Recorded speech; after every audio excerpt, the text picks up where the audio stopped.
Peperangan melawan virus corona belum sepenuhnya selesai.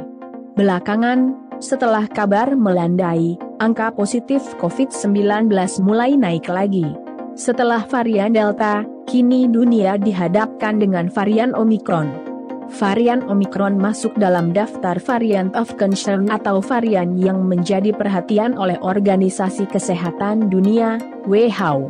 Varian baru ini menimbulkan gelombang baru infeksi COVID-19, yang dengan cepat menyebar ke berbagai negara setelah pertama kali teridentifikasi di Afrika Selatan pada November tahun lalu. Adapun Indonesia juga telah mengumumkan adanya infeksi oleh varian baru ini, bahkan jumlahnya terus bertambah. Epidemiolog Griffith University Australia Dickie Budiman memperkirakan puncak infeksi Omicron di Indonesia, dengan orang-orang membutuhkan bantuan fasilitas kesehatan, akan terjadi akhir bulan depan atau awal Maret. Menurut saya prediksinya baru akhir Februari atau Maret mulai kelihatan banyak kasus yang datang ke rumah sakit.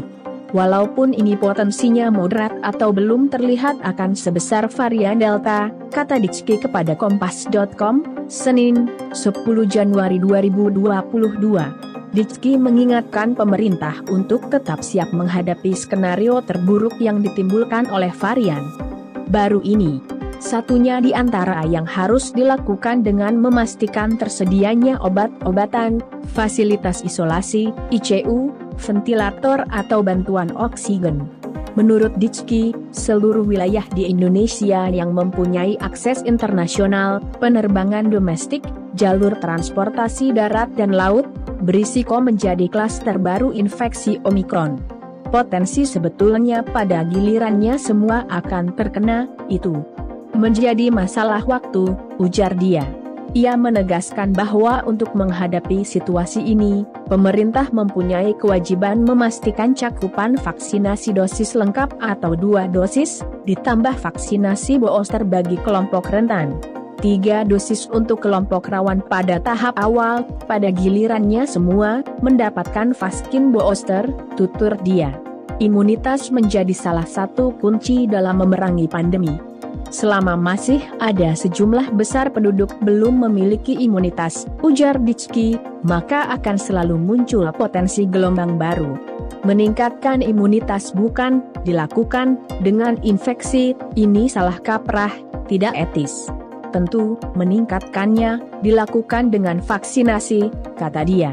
Ia menuturkan, imunitas yang telah terbentuk di masyarakat entah dikarenakan terpapar virus atau vaksinasi, membuat varian Omicron akan menyebar di antara orang-orang dengan imunitas tersebut, dan tidak menimbulkan gejala serius.